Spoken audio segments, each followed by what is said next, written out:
Welcome back. The House Ways and Means Committee examining Medicare fraud with a focus on abuse in hospice care and Medicare Advantage programs during a hearing held yesterday. Earlier in the program, I spoke with Iowa Senator Joni Ernst about her legislative package on fraud and how taxpayer money is being lost to it. Watch.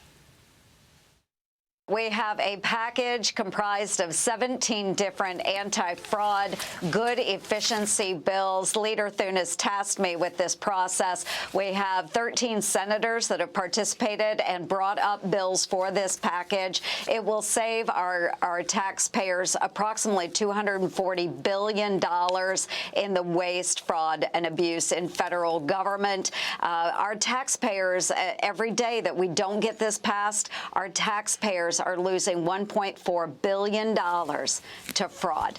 Maria, that's every single day. That's pretty incredible how long this has been going on. How does that happen? Yes. Unnoticed for so many years. Yeah, exactly. Well, it's poor governance. It is bloated bureaucracy. And when you have a government that is so bloated, you tend not to notice some of the smaller things. Joining me now is Missouri Congressman Jason Smith. He is the chairman of the House Ways and Means Committee. Mr. Chairman, great to see you. Welcome back. It's great to be with you, Maria. Always a pleasure to see you. So in the realm of decreasing spending and coming up with ideas to ensure that you're actually lowering spending in reconciliation packages, how big of an issue is fraud and taking that out? Waste, fraud, and abuse within the federal government is so important. That's why we had a hearing yesterday in the Ways and Means Committee on just Medicare fraud. And what was testified yesterday by our witnesses is that more than $60 billion of fraud is taken out of just Medicare every year. And what was so disturbing, we've been looking into the hospice fraud in Los Angeles County. Just in Los Angeles County alone, the Trump administration has shut down 450 fraudulent hospice centers. They had hospice centers that were licensed for burrito stands and for tire shops. It is absolutely unconscionable of the amount of fraud that has gone on, whether it's hospice there or it's child daycares in Minnesota or whether it's durable medical equipment in Miami. This is unacceptable. I agree with Senator Ernst. She's exactly right. It's a lack of good governance is why this has happened. So, Congressman, in other words, what are they doing? They're just applying for Medicare and applying for all these government benefits, and they shouldn't be, and they're not legitimately supposed to be getting them. Is that how they're trying to skirt the system? That's exactly right. We had a witness yesterday that testified where she was a recipient of this fraud. In fact, she was going through physical therapy and was trying to get covered by Medicare, but she was denied because Medicare said she was on hospice. But she was trying to get physical therapy. She was never on hospice. They set up a fake hospice enrollment for her, and then that fake hospice center was collecting money. Wow, that's incredible. All right, let me move on to your work on Reconciliation 2.0. I know that the Republicans are planning in the Senate to launch this marathon vote-a-rama session as soon as today to begin consideration of this. DHS Secretary Markwayne Mullin is warning that the agency could run out of money for employees as early as next month, as this partial shutdown extends into day 68. And the Homeland Security Committee is holding a 2 p.m. hearing today on the impact felt across all 22 DHS agencies. And it's amazing to me that you are actually having to use your reconciliation opportunity to fund a department because your colleagues on the left will not fund DHS or specifically ICE and Customs and Border Patrol, Mr. Chairman. What are you going to do about it? Maria, you're exactly right. We should not be in this situation. The longest government shutdown in U.S. history, 68 days, as you just mentioned. But to have to use reconciliation in order to secure our borders and to fund the homeland when we're in the middle of a military conflict is unacceptable. That the Democrats are not willing to stand up for FEMA, not willing to stand up for the U.S. Coast Guard, not willing to stand up for the Secret Service, but instead they're trying to shut down government. So we're going to have to use every tool that we can. But I'll tell you something. I am so fed up with United States Senate Democrats filibustering things that are needed for the American people because they're using the American people as leverage points.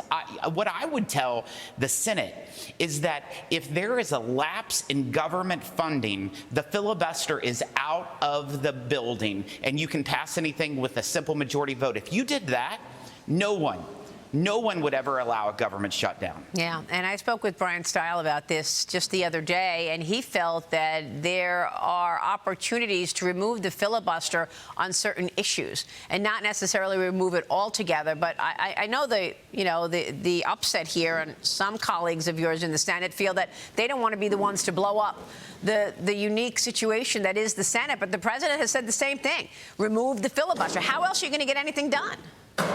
So what I'm saying is just remove the filibuster if there is a lapse in government spending. You can still have the filibuster for all your other things, but when it comes to funding the federal government, you should not be able to use a 60-vote threshold to stall everything because they have more than 50 votes to pass all of this funding.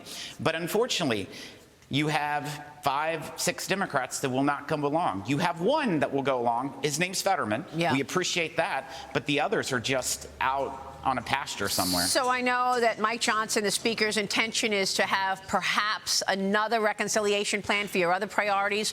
That would be a third reconciliation plan after, obviously, last year's big, beautiful bill. What would go in that plan? Is that where the defense money would go, or would you try to jam in defense money in this very slim bill on the president's desk by June, which is focused on CBP and ICE? Maria, if you remember, I was the strongest advocate. Actually, I was standing alone calling for one big, beautiful bill that would have homeland and taxes in it. And there was a huge discussion with the Senate and also with leadership in the House, but we were able to deliver that. The reason why I wanted one is because I knew that we had to thread a very careful needle to be able to pass the tax cuts and also the border funding. And that's why one big, beautiful bill worked.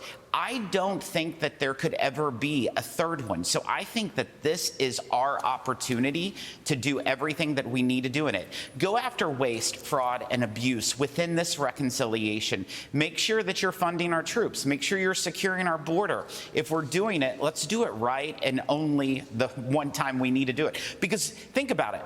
We have just 8.5 months left of this session.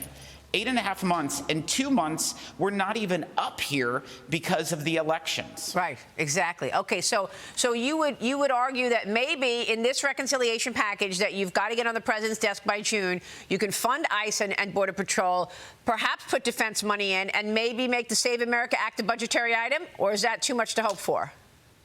I think that you can be creative and make sure the Save America Act is a budgetary item, and I think that that should definitely be within this reconciliation bill. Where there's a will, there is a way, Maria, and we have to stick together. This is our opportunity to shine. Let's get the job done, and let's just not do peanuts. Yeah, let's bring home everything. Thank you for articulating all of that, Congressman, because it's really important that our audience understands what your intentions are and what you believe is possible, because, of course, you are just a few months away from the midterms. Affordability was your, front and center issue before this war. Now we've got oil prices where they are. You've got to get that back in the lead. And most people are expecting you to lose seats in the House. You have this Virginia narrowly voting in a congressional redistricting referendum yesterday, giving Democrats a 10-to-1 advantage in the upcoming midterms.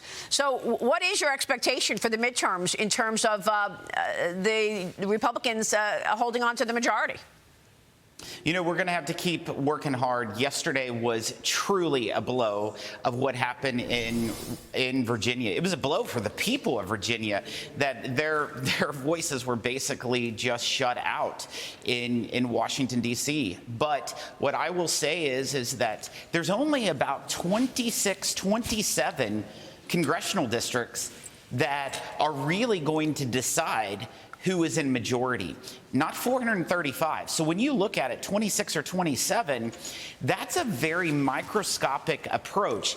And all of these elections will be locally based. They will be focused on the local issues surrounded by the federal.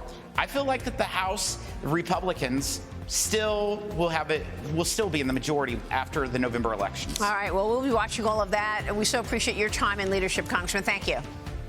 Thank you. All right, Jason Smith this morning. We'll be right back.